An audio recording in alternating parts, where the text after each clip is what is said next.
नमस्कार दोस्तों, स्वागत है आपका हमारे YouTube चैनल जीके ट्रैकर पे। देखिए फ्रेंड्स, आज की वीडियो में हम जो मध्यकालीन भारत है, मध्यकालीन भारत के 20 महत्वपूर्ण प्रश्नों को आज की वीडियो में डिस्कस करेंगे। और ना सिर्फ इनको डिस्कस करेंगे, इनसे जुड़े हुए जो भी आपके एक्स्ट्रा फैक्ट होंगे उनको भी हम यहाँ पे कवर करेंगे, ताकि आपके एक क्वेश्चन से अदर क्वेश्चन भी कवर हो सके। तो यहाँ से जो मध्यकालीन भारत है, यहाँ से भी आपके काफ़ी सारे प्रश्न बनते हैं। तो चलिए फ्रेंड्स, आज की इस वीडियो को शुरू करते हैं। 20 क्वेश्चन को मैंने लिया है और वीडियो के एंड में आपने बताना है कि आपका इन 20 में से कितने क्वेश्चन सही रहे। तो चलिए शुरू करते हैं। पहला प्रश्न है आज का, किस वंश के सुल्तानों ने सबसे अधिक समय तक शासन किया था? तो आप जानते हैं दिल्ली सल्तनत में अलग अलग वंश के यहाँ पे स्थापना होती है। आपको पूछ रहा है किस वंश ने सर्वाधिक समय तक शासन किया। सही आंसर है ऑप्शन बी, तुगलक वंश। देखिए, तुगलक वंश ने लगभग 94 सालों तक दिल्ली सल्तनत के ऊपर शासन किया। अगर दूसरे नंबर की बात करें, दूसरे नंबर पे आता है दास वंश, ठीक है, जिसे हम गुलाम वंश भी कहते हैं। इसने लगभग 84 सालों तक दिल्ली पे शासन किया। तीसरे नंबर पे आता है लोधी वंश, जिसने लगभग 75 सालों तक शासन किया। चौथे नंबर पे आता है आपका जो सैयद वंश था, ठीक है, खिलजी खान ने जिसकी स्थापना करी। सैयद वंश ने दिल्ली के ऊपर लगभग 37 वर्षों तक शासन किया। और सबसे कम शासन किया खिलजी वंश ने, मात्र 30 वर्षों तक। ठीक है, तो ये पॉइंट आपको याद रखना है, किसने सबसे ज़्यादा किया, किसने सबसे कम किया, क्योंकि परीक्षा में ये क्वेश्चन क्रम लगाने के लिए भी आ जाता है। ठीक है, अगला प्रश्न है, बहमनी राज्य की स्थापना निम्न में से किसके द्वारा की गई? देखिए, बहमनी राज्य की स्थापना करी थी, यहाँ पर किसने आपने बताना है। तो सबसे पहले प्रश्न ये बनता है कि इसकी स्थापना कब की गई। बहमनी साम्राज्य की स्थापना 1347 में की गई थी। ठीक है, और उस समय दिल्ली का सुल्तान कौन था? तो मोहम्मद बिन तुगलक के शासनकाल में 1347 में एक स्वतंत्र राज्य की स्थापना की गई, जिसे हम बहमनी राज्य कहते हैं। इसकी स्थापना करी ऑप्शन बी, अलाउद्दीन हसन ने। देखिए, अलाउद्दीन हसन का वास्तविक नाम था हसन गंगू।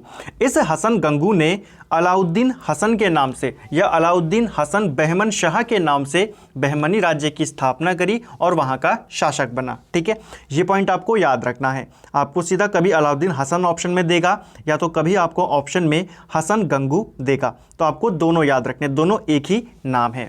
एक और पॉइंट बनता है, बहमनी राज्य की राजधानी कहाँ थी? बहमनी जो ये साम्राज्य था, इसकी राजधानी थी आपकी गुलबर्गा में। ठीक है, जो ये हसन गंगू था, इसने अपनी राजधानी गुलबर्गा में बनाई। एक और पॉइंट पूछा जाता है, जो ये बहमनी राज्य था, इसकी राजभाषा क्या थी? तो बहमनी राज्य की राजभाषा थी आपकी मराठी। तो ये पॉइंट भी इंपॉर्टेंट है, आपको ध्यान रखना है। चलिए, अगला प्रश्न है, प्रसिद्ध मुस्लिम शासिका चांद बीबी निम्नलिखित में से किस राज्य से संबंधित थी? देखिए, चांद बीबी को जाना जाता है कि उन्होंने अपने राज्य की रक्षा अकबर की सेना से करी थी। अकबर के साथ इनकी लड़ाई होती है, अकबर की सेना के साथ, मुगल सेना के साथ, और ये अपने साम्राज्य की रक्षा करने में कामयाब रही थी। ये कहाँ की हैं? तो ये आपकी अहमदनगर की संरक्षिका थी, वहाँ की शासिका थी। ठीक है, तो चांद बीबी का संबंध कहाँ से है? अहमदनगर से है। कई बार ये प्रश्न पूछा जा चुका है। अगला प्रश्न है, विजयनगर का पहला शासक कौन था जिसने पुर्तगालियों से संधि करी? तो देखिए, विजयनगर साम्राज्य को लेकर भी कई सारे प्रश्न आपके बनते हैं। यहाँ पर पूछ रहा है वह पहला शासक कौन था जिसने पुर्तगालियों के साथ संधि करी। सही आंसर है ऑप्शन डी, कृष्णदेव राय। विजयनगर साम्राज्य का सबसे महान शासक किसे माना जाता है? कृष्णदेव राय को माना जाता है। इसके शासनकाल में 2 पुर्तगाली विजयनगर में आते हैं। कौन कौन आते हैं? एक है आपके डोमिंगो पयास। ठीक है, डोमिंगो पयास किसके शासनकाल में आया? कृष्णदेव राय। और दूसरा आता है बारबोसा। तो ये दोनों पुर्तगाली किसके शासनकाल में आए? कृष्णदेव राय के शासनकाल में आए। एक और महत्वपूर्ण पॉइंट आपको याद रखना है कृष्णदेव राय के साथ। अगर आपको वो पॉइंट याद हो गया, आपको ये क्वेश्चन ऑटोमेटिकली याद हो जाएगा। देखिए, हमने पढ़ा था, जब हमने पीछे हमने आधुनिक भारत के बारे में पुर्तगालियों के आगमन की हमने जब बात करी थी कि 1510 में पुर्तगालियों ने जो गोवा था, बीजापुर के शासक से गोवा को छीन लिया था। कब? 1510 में। तो इस युद्ध में मदद करी थी कृष्णदेव राय ने, किसकी? पुर्तगालियों की। ठीक है, तो ये भी आपको ध्यान रखना है। अगला प्रश्न है रज़िया सुल्तान किसकी पत्नी थी। देखिए रज़िया सुल्तान किसकी पुत्री थी ये नहीं पूछा जा रहा है, तो इल्तुतमिश इसका आंसर नहीं होगा, ये इल्तुतमिश की पुत्री थी। यहाँ पर पूछा जा रहा है रज़िया सुल्तान किसकी पत्नी थी। ये क्वेश्चन इस तरीके से भी पूछा गया है कई बार कि रज़िया सुल्तान का विवाह किसके साथ होता है, ठीक है, तो यह अल्तुनिया की पत्नी थी। ऑप्शन सी इसका सही आंसर है। जब इसकी विवाह अल्तुनिया के साथ हुआ और ये फिर अपना जो इन्होंने दिल्ली सल्तनत का राज्य खो दिया था उसे वापस ये प्राप्त करने के लिए दिल्ली की ओर बढ़ रहे थे, रास्ते में कैथल के निकट इनकी हत्या कर दी गई, ठीक है, दोनों की। पूछा भी जाता है किस स्थान पर रज़िया सुल्तान और अल्तुनिया की हत्या करी गई थी, तो कैथल के निकट इनकी हत्या कर दी गई। अगला है तालीकोटा की प्रसिद्ध लड़ाई किस वर्ष हुई थी। देखिए तालीकोटा की प्रसिद्ध लड़ाई ये कब हुई, ये हुई आपकी ऑप्शन बी 1565 में। 23 जनवरी 1565 ये एग्जैक्ट डेट है जिस दिन हुई तालीकोटा की लड़ाई। इस लड़ाई को राक्षसी तंगड़ी का युद्ध भी कहा जाता है, इस लड़ाई को बन्नी हट्टी का युद्ध भी कहा जाता है, ठीक है। यह युद्ध क्यों फेमस है, तो देखिए जो पूरा विजयनगर साम्राज्य था, पूछा जाता है विजयनगर साम्राज्य का पतन किस युद्ध के बाद हुआ, तो इसी युद्ध के बाद विजयनगर साम्राज्य का पतन हो गया था, ठीक है। यह युद्ध किस किस के बीच लड़ा जा रहा था, तो इस युद्ध में एक तरफ था विजयनगर साम्राज्य, ठीक है। इस युद्ध में विजयनगर साम्राज्य का जो नेतृत्व कर रहा था वो कर रहा था राम राय, तो ये भी आपको ध्यान रखना है, ठीक है। और इनके सामने कौन थे, तो इनके सामने दक्षिण भारत के दक्षिणी राज्यों का एक संघ था, ठीक है। जो उस समय दक्षिण भारत के राज्य थे अलग अलग, उन्होंने एक संघ बनाया था जो मिलकर लड़ रहे थे विजयनगर के खिलाफ। उस संघ में कौन कौन राज्य शामिल थे ये भी पूछा जाता है, इंपॉर्टेंट है। कौन कौन थे, देखिए उसमें बीजापुर शामिल था, उसमें आपका गोलकुंडा शामिल था, उसमें आपका बीदर शामिल था और अहमदनगर शामिल था। तो 4 दक्षिण भारतीय राज्यों का एक संघ था जिसने मिलकर हराया था तालीकोटा के युद्ध में विजयनगर साम्राज्य को। अब यहाँ से एक और इंपॉर्टेंट क्वेश्चन आपको ध्यान रखना है। देखिए जो बहमनी साम्राज्य था, फिर से बहमनी साम्राज्य पे चलते हैं। बहमनी साम्राज्य अपने जब अंत की ओर बढ़ा तो ये 5 राज्यों में टूट गया था, ठीक है। इन 5 में से 4 ने मिलकर एक संघ बनाया विजयनगर के खिलाफ। तो पूछा जाता है वो 5वां कौन था जो इस संघ में शामिल नहीं हुआ, तो याद रखना है आपने बरार, ठीक है। बरार वो राज्य था जो इन 4 के साथ शामिल नहीं हुआ और कहां से टूटा था, ये बहमनी राज्य से ही टूटा था। चलिए एक और इंपॉर्टेंट पॉइंट जो हमने भी बात करी कि 4 जो दक्षिण भारतीय राज्य थे बीजापुर, अहमदनगर, गोलकुंडा और बीदर, इनका नेतृत्व कौन कर रहा था, तो इनका नेतृत्व कर रहा था अली आदिल शाह, ठीक है, ये इनका नेतृत्व कर रहा था। अगला प्रश्न है रुपया नामक सिक्का पहली बार किसने जारी किया, तो रुपए नाम का जो सिक्का था पहली बार ये भारत के अंदर शेरशाह सूरी के द्वारा जारी किया गया। तो ये आपको ध्यान रखना है, रुपए सिक्का किसने जारी किया, शेरशाह सूरी ने। ये जो रुपए का सिक्का था जो शेरशाह सूरी ने जारी किया ये चांदी का बना होता था, ठीक है।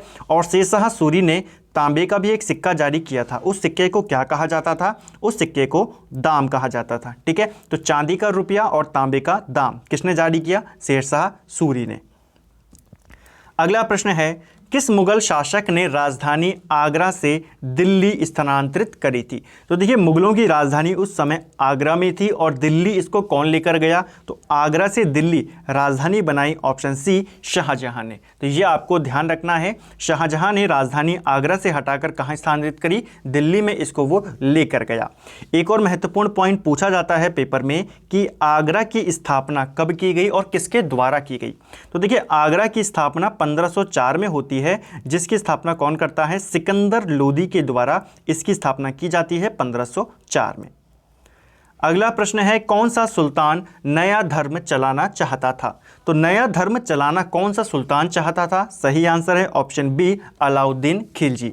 अलाउद्दीन खिलजी एक नया धर्म चलाना चाहता था, लेकिन जो उस समय उलेमा थे, धर्मगुरु जो थे, उन्होंने इसका विरोध किया था।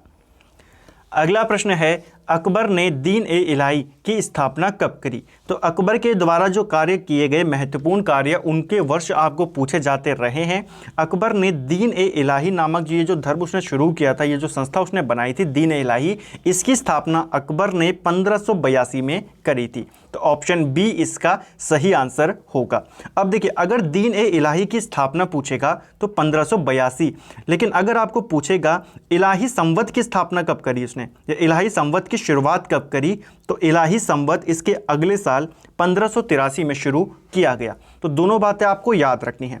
अगर सिर्फ दीन इलाही पूछेगा, दीन इलाही की स्थापना कब करी, आप बताएंगे 1582, और इलाही संवत पूछेगा तो ये उसने अगले साल 1583 से शुरू किया। 2-3 और वर्ष हैं जो आपको याद रखने हैं अकबर को लेकर। जैसे आप जानते हैं अकबर ने जजिया कर को समाप्त किया था। कब किया? 1564 में अकबर ने जजिया कर को समाप्त कर दिया था। ठीक है, इससे 1 वर्ष पूर्व अकबर ने जो तीर्थ यात्रा टैक्स लगता था यात्रियों पे, उसको भी समाप्त कर दिया था। कब किया? 1563 में। और अकबर के द्वारा दास प्रथा का अंत कब कर दिया गया? तो दास प्रथा को भी बंद करने का प्रयास किया अकबर ने 1562 में। तो ये कुछ महत्वपूर्ण है जो आपको याद रखने हैं। अगला है, किस मुगल सम्राट ने तंबाकू के प्रयोग पर प्रतिबंध लगाया था? तंबाकू के ऊपर प्रतिबंध लगाने वाला मुगल शासक कौन था, पूछा गया है कई बार। ये सभी वो प्रश्न हैं जो लगातार आपके पेपर में पूछे जाते रहे हैं या इनसे जुड़े हुए प्रश्न आपके आते हैं, इसलिए हम यहाँ पे इनको कवर कर रहे हैं और इनके साथ जो एक्स्ट्रा फैक्ट हैं उनको भी कवर कर रहे हैं ताकि आपको जो मध्यकालीन है उसका एक क्विक रिवीजन आपका हो सके। तंबाकू के ऊपर प्रतिबंध की अगर मैं बात करूं तो ये लगाया जहांगीर ने। प्रश्न बनता है, भारत में तंबाकू की खेती किसने शुरू करी? तो देखिए ये क्वेश्चन आपको कई बार पूछा गया है। प्राचीन इतिहास में भी पूछा जाता है कि जो सिंधु घाटी के लोग थे क्या उन्हें तंबाकू का ज्ञान था? उनको तंबाकू का ज्ञान नहीं था। भारत में तंबाकू पुर्तगालियों के द्वारा लाया गया था। ठीक है, और उसके बाद भारत में इतनी तरीके से यह बढ़ा, इसका जो व्यापार था वो बढ़ा, लोगों की इसकी लत लगने लगी और फाइनली जहांगीर ने 1617 में आदेश निकाला कि तंबाकू के प्रयोग को क्या किया जाएगा? प्रतिबंध किया जाएगा। हालांकि ज़्यादा कुछ फर्क पड़ा नहीं था। अगला प्रश्न है, कृषि के विकास के लिए अमीर ए कोही नामक विभाग की स्थापना किसने करी थी? तो कृषि के विकास के लिए एक नया विभाग बनाया था मोहम्मद बिन तुगलक ने। ऑप्शन ए इसका सही आंसर होगा।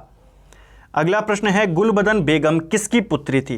तो यहाँ पर पूछा जा रहा है गुलबदन बेगम जो थी ये पुत्री किसकी थी? तो आपने सभी ने पढ़ा है कि गुलबदन बेगम ने हुमायूं नामा की रचना करी थी। ठीक है, हुमायूं नामा किसने लिखा है?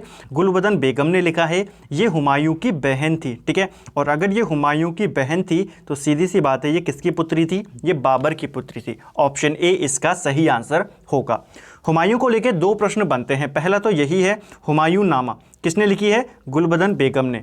दूसरा, जो हुमायूं का मकबरा है दिल्ली में, इसका निर्माण किसने करवाया? तो हुमायूं का जो मकबरा है उसका निर्माण हुमायूं की पत्नी हमीदा बानो बेगम ने करवाया। तो दोनों में आपको कंफ्यूज नहीं होना है। हमीदा बानो बेगम ये हुमायूं की पत्नी थी और इसने हुमायूं का मकबरा बनवाया, और इसकी जो बहन थी उसने क्या करा? हुमायूं नामा की रचना करी। नेक्स्ट है, सर्वप्रथम किस सुल्तान ने सिंचाई कर लगाया था? तो सिंचाई नामक कर ये एक नया टैक्स था और सबसे पहले इसको लगाया था फिरोज शाह तुगलक ने। ऑप्शन ए इसका सही आंसर होगा। कश्मीर में शालीमार और निशात बाग किसके द्वारा बनाए गए? तो देखिए कश्मीर के अंदर शालीमार बाग और निशात बाग, इनका निर्माण किसने करवाया? तो ये करवाया मुगल शासक जहांगीर के द्वारा। ठीक है, तो शालीमार बाग और निशात बाग किसने बनवाए? जहांगीर ने। किसके काल को मुगल चित्रकला का स्वर्ण काल कहा जाता है? इसको का कर देना। तो मुगल चित्रकला का स्वर्ण काल ये कहा जाता है ऑप्शन बी, जहांगीर के शासन काल को। तो ये आपको ध्यान रखना है, बहुत इंपॉर्टेंट क्वेश्चन है, कई बार पूछा गया है कि चित्रकला, मुगल चित्रकला का स्वर्ण काल जहांगीर के काल को कहते हैं। और अगर वास्तुकला का स्वर्ण काल पूछेगा तो वास्तुकला का जो स्वर्ण काल था ये शाहजहां के काल को कहा जाता है। और अगर साहित्य का स्वर्ण काल पूछेगा तो वो अकबर के शासनकाल को कहा जाता है। अगला है, मोहम्मद गौरी ने पहली बार भारत पर आक्रमण कब किया था? देखिए मोहम्मद गौरी ने भारत के ऊपर जो पहला आक्रमण किया, पहली बार आक्रमण किया, वो 1175 में किया। ये आक्रमण इसने मुल्तान के खिलाफ किया था। ठीक है, मुल्तान के ऊपर इसने ये आक्रमण किया था और वहाँ पर ये जीत गया था। ठीक है, तो ये आपको ध्यान रखना है। मोहम्मद गौरी को लेके प्रश्न बनते हैं। 1175 में इसने पहली बार भारत के ऊपर आक्रमण किया मुल्तान में। ठीक है, उसके बाद इसने क्या करा? 1178 में गुजरात के पाटन के ऊपर आक्रमण किया, जहां पर इसकी पराजय हुई। तो भारत के अंदर पहली बार मोहम्मद गौरी हारा कब? तो 1178 में इसने पाटन के ऊपर आक्रमण किया था गुजरात में, और वहां पर यह पराजित हुआ है। ठीक है, वहां पे आपको राजा का नाम तो आपने पढ़ा ही है, भीम द्वितीय। ठीक है, भीम द्वितीय ने इसको पराजित किया। लेकिन कहीं कहीं पर ऐसे बताया गया है कि भीम द्वितीय उस समय अल्पवयस्क था और उसकी संरक्षिका के रूप में जो काम कर रही थी इसकी माता या वहाँ की रानी, जिनका नाम था उनका नाम था रानी नाइकी देवी। ठीक है, तो नाइकी देवी के द्वारा ही इसको पराजित किया गया। हालांकि एक्स्ट्रा फैक्ट है, ज़्यादातर बुक में आपको यही मिलेगा कि भीम द्वितीय के द्वारा इसको पराजित किया गया। राजा यही था लेकिन अल्पवयस्क था। ठीक है, तो नाइकी ने इसको हराया था। ये भी आप रख सकते हैं याद, क्या पता कई बार आपको सीधा नाम पूछ लिया जाए। तो मोहम्मद गौरी हारा कब? 1178 में, पहला आक्रमण 1175 में। उसके बाद इसने लगातार भारत के ऊपर आक्रमण किए। 1179 में, अगले ही साल इसने पेशावर को जीत लिया। उसके बाद 81 में इसने लाहौर को जीत लिया। 82 में इसने सिंध को जीत लिया। और इसके दो महत्वपूर्ण युद्ध आपको याद रखना है। एक है आपके तराइन के युद्ध, जिसके तहत आपके दो युद्ध हुए। तराइन का प्रथम युद्ध जो कि 1191 में हुआ, पृथ्वी जो समय वहाँ के राजा थे पृथ्वीराज चौहान, उनके साथ हुआ। उसमें ये पहला युद्ध हारा। दूसरा युद्ध जो तराइन का दूसरा युद्ध हुआ 1192 में, उसमें ये जीता। उसके बाद 1194 में इसका एक युद्ध होता है जयचंद के खिलाफ, जयचंद के साथ चंदावर का युद्ध, और जिसमें इसने फिर वहाँ पे ये जीता। ये कुछ महत्वपूर्ण युद्ध हैं मोहम्मद गौरी को लेकर, आपको याद रखने हैं। अगला प्रश्न है, विजयनगर साम्राज्य में सर्वाधिक आयात की जाने वाली वस्तु क्या थी? तो विजयनगर साम्राज्य में सबसे ज़्यादा आयात किसका किया जाता था? सही आंसर है ऑप्शन सी, घोड़े का सबसे ज़्यादा आयात वहाँ पे किया जाता था। नेक्स्ट है, बाबर ने भारत का सबसे शक्तिशाली राजा किसे बताया था? तो हमने इसको पहले भी कई बार मैंने आपको बताया कि बाबर ने भारत का सबसे शक्तिशाली राजा कृष्णदेव राय को कहा था। बाबर और कृष्णदेव राय दोनों समकालीन थे, ये भी आपको याद रखना है। और कृष्णदेव राय को ही बाबर ने अपनी किताब के अंदर, जो इसकी किताब है तुर्की भाषा में लिखी गई बाबरनामा, उसमें इसने बताया कि भारत का सबसे शक्तिशाली राजा कौन है? कृष्णदेव राय। और आज का अंतिम प्रश्न है, कबीर किसके शिष्य थे? तो कबीर आपने बताना है किसके शिष्य थे। सही आंसर है ऑप्शन ए, रामानंद के शिष्य थे संत कबीर। तो ये आपको ध्यान रखना है। तो फ्रेंड्स, ये थे हमारी नई सीरीज़ है जीके के मोस्ट इंपॉर्टेंट क्वेश्चन जो रिपीट होते हैं लगातार, उनको हम इस सीरीज़ के अंदर कवर करते हैं। और ये हमारा इस सीरीज़ का सेकेंड पार्ट था। इससे पहले हमने संविधान को लेकर पूछे जाने वाले, जो लगातार संविधान से पूछे जाते प्रश्न हैं, उन प्रश्नों को हमने कवर किया था। अगर आपने वो नहीं देखा, प्लेलिस्ट में जा सकते हैं, आपको वो सीरीज़ मिल जाएगी। आज के वीडियो में हमने मध्यकाल के यहाँ पे कुछ क्वेश्चन को कवर किया। इसी प्रकार आपका पूरा रिवीजन यहाँ पे चलता रहेगा। अगले ही वीडियो में हम कुछ जो हमारा प्राचीन भारत होगा या आधुनिक भारत होगा, संविधान होगा, उनको लेकर हम, या विविध जो प्रश्न होंगे जो लगातार पूछे जाते रहे हैं, और उनको लेकर आपका जो क्विक रिवीजन है वो भी आपका चलता रहेगा। तो इस सीरीज़ को ऐसे ही कंटिन्यू हम रखते रहेंगे। और साथ ही उत्तराखंड की सीरीज़ आपकी चल ही रही है, तो आपका रिवीजन आपकी काफ़ी अच्छे से हो रहा है। उम्मीद करता हूँ आपको ये सभी सीरीज़ पसंद आ रही होंगी।